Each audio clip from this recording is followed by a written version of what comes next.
This is the Georgia Farm Monitor. Since 1966, your source for state and national agribusiness news and features for farmers and consumers about Georgia's #1 industry, agriculture.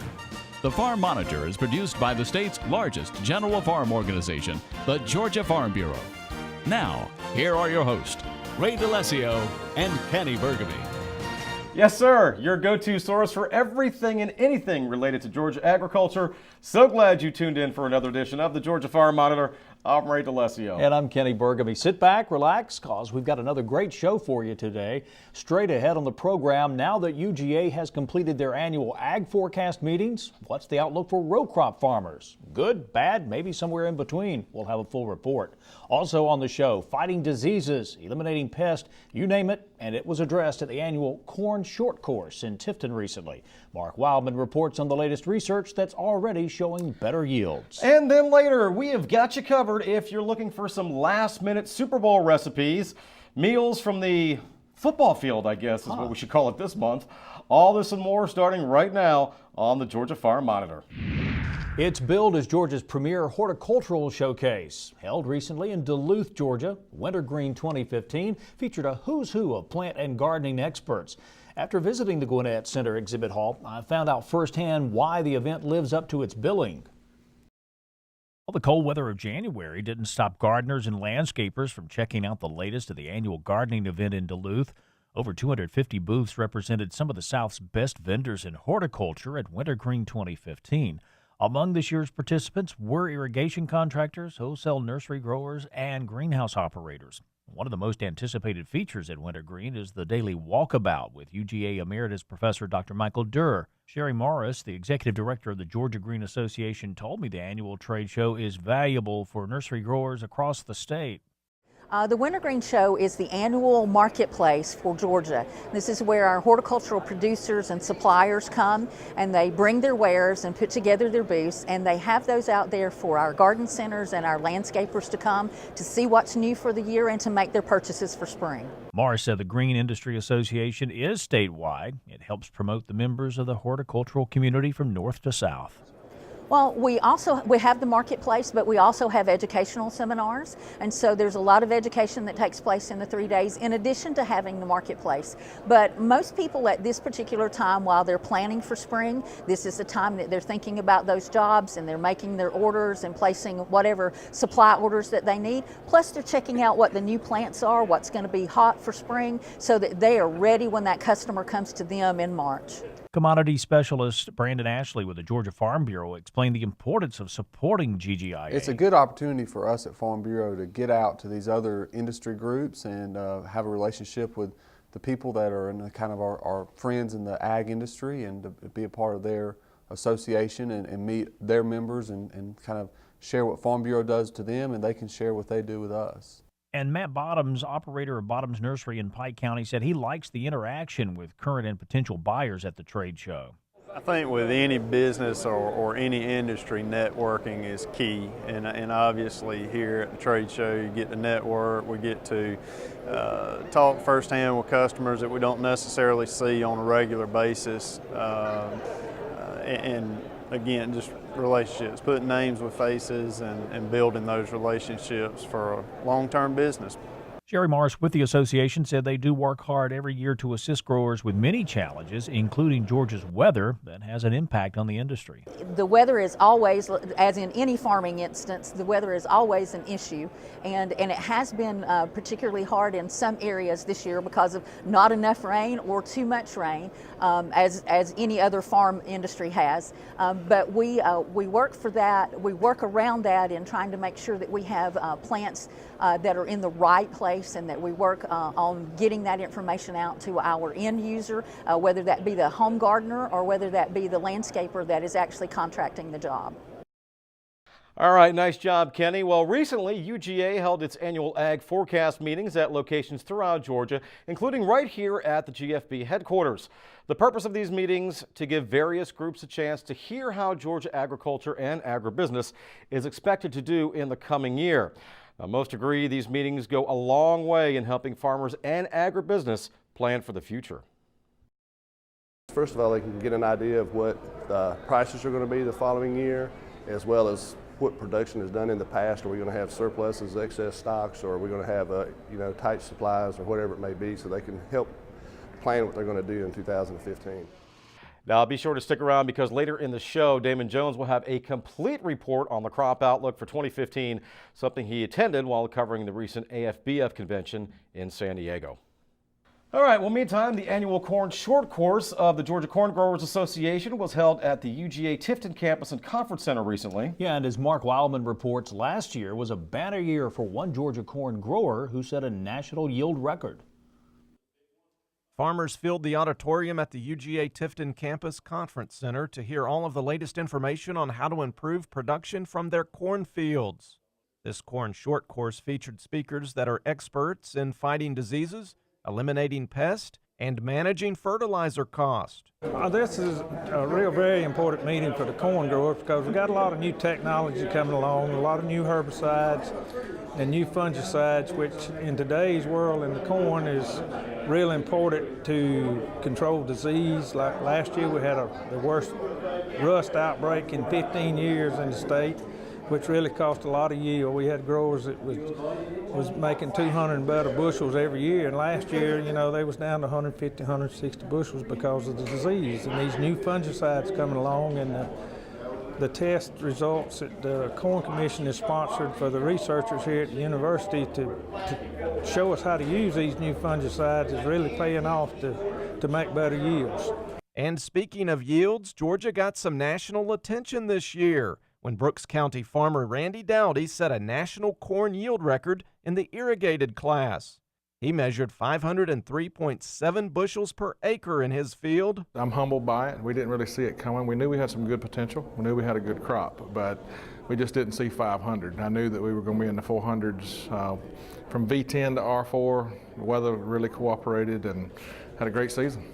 And how does that yield measure up to Georgia's average? I mean, when you think that the state average yields in Georgia is roughly runs between 170 and 175 bushels on a per acre basis. And then under irrigation, typically we have people that are producing 240, 270, 300 bushels. So to literally double that is quite a feat.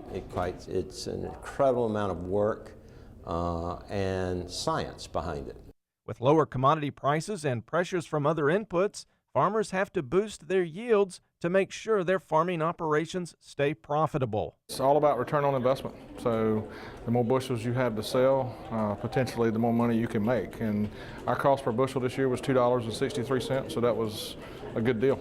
When new records are set by someone in your own state, it can end up helping other farmers as well. It makes people ask how and why. And then those conversations can start. And you begin to see what are the potentials on your own farm, just to improve a little bit. And when you see if it can, when it's done, and understand that it was done in the same environment that you were growing corn, and maybe you were growing 250 bushels, 260 bushels. Well, what did he do? What else did he do? And so those conversations are taking place all year long. Those conversations will take place not only this year, but next year. And they're taking place not only here in Georgia, but all across the country. Those conversations should certainly mention all of the hard work farmers and researchers are doing in Georgia to boost the corn industry. I'm Mark Wildman for the Georgia Farm Monitor. Up next on the Georgia Farm Monitor, U.S. Ag Secretary Tom Vilsack tells a town hall meeting he knows a great source for new farmers. Plus, we are kicking off a new season of Meals from the Field with Marcia Crowley. Her simple yet delicious recipes. That'll be the highlight of any Super Bowl party. Stay tuned.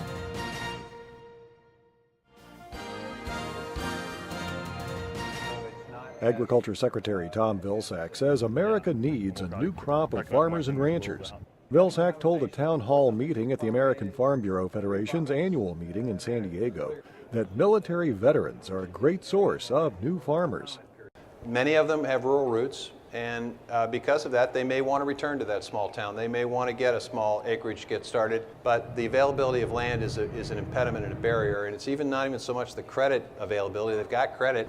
It's do they have access to land? Later at a news conference, the secretary said getting new farmers access to land could be helped by changing tax laws to encourage non-farming landowners like him to sell their land to beginning farmers. The income tax could, if it was structured right, create the kind of incentive that would encourage my wife and I to think about, hey, that young farmer down the road who needs access to land, instead of constantly charging him a cash rent, which allows him to build up no equity, why not figure out a way to transfer that land to him at a way that we don't necessarily have to pay an unreasonable amount of tax. Vilsack added USDA would soon be announcing new resources to help new and beginning farmers get started. Traveling from San Diego to Phoenix, the secretary then announced 115 awards to improve water quality and support conservation in general through the Regional Conservation Partnership Program, or RCPP. What this will mean 5 years, 10 years, 15 years down the road, no question there'll be improved habitat, no question there'll be improved water systems in this country, no question our soil will be healthier. Vilsack says RCPP demonstrates the value of locally driven efforts. Folks at the local level have identified the problems that they think are most important to address. The folks at the local level have proposed the solution. The RCPP is a new program authorized by the 2014 Farm Bill.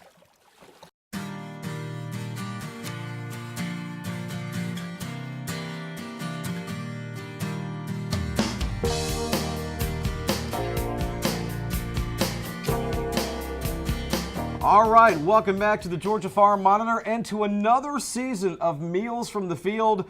As we bring in another season of Meals from the Field, we say goodbye to another football season, as in Super Bowl weekend. That's why we are doing finger foods today, easy recipes. Joining me as always, Marcia Crowley, Senior Home Economist for the Georgia Department of Agriculture.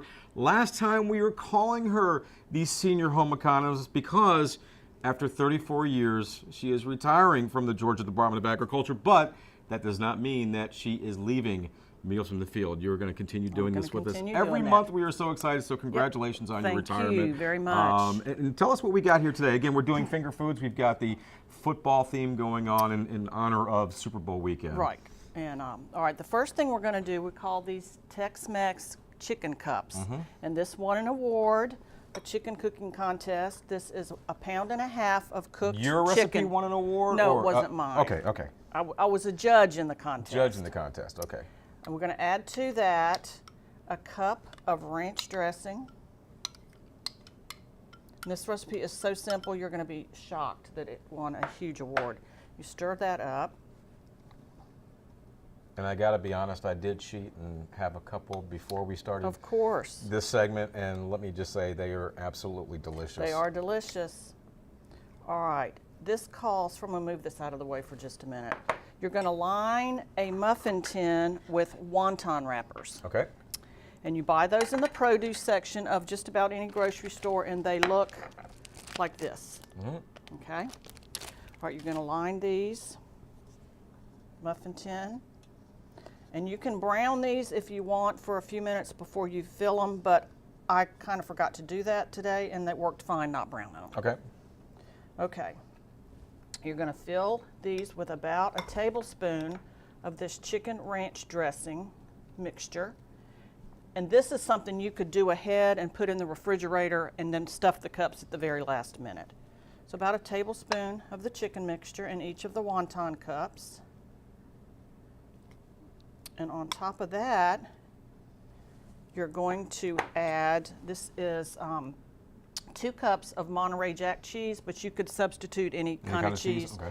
And this is 2 tablespoons of the taco seasoning mix that you get out of a pack, but you could use chili.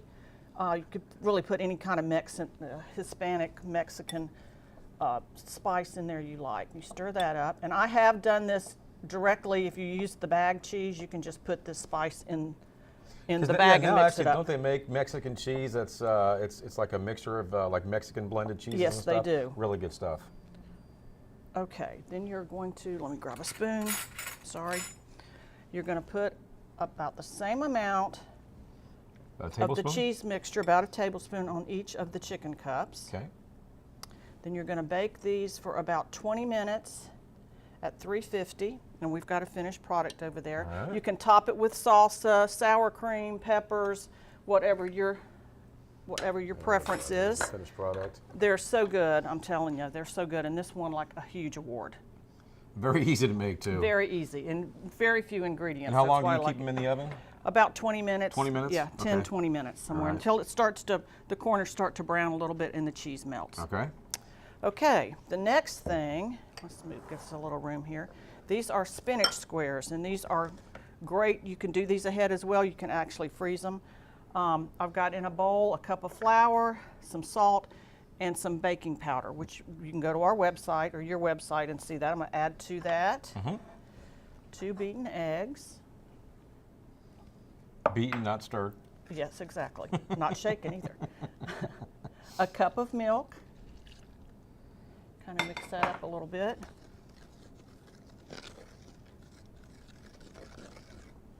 A quarter of a cup of melted butter. And once you get that mixed up really good, you're going to add a quarter of a cup of chopped onion. Okay.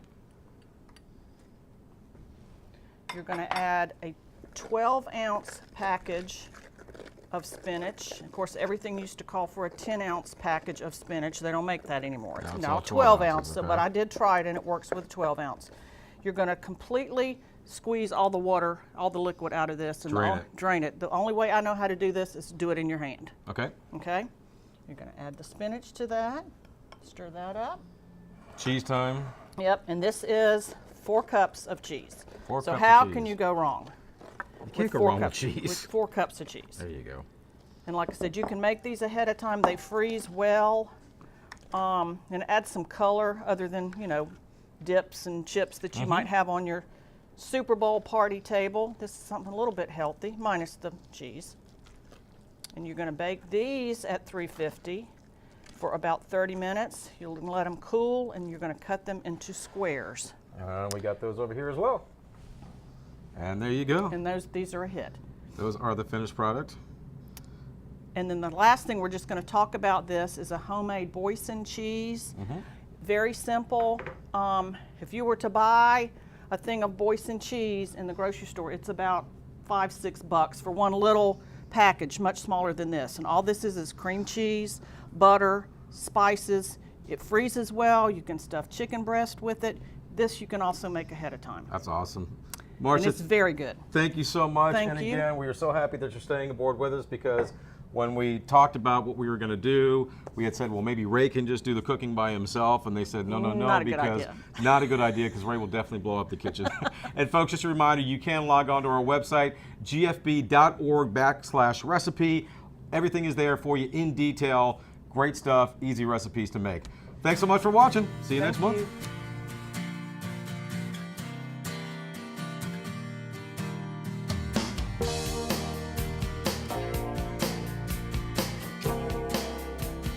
Ray and Marcia, great stuff as always. Now when we come back, we're going to dive more into the crop outlook for 2015. Damon Jones spent some time with an expert on the subject during the recent AFBF convention in San Diego. We'll have that for you when the Georgia Farm Monitor continues.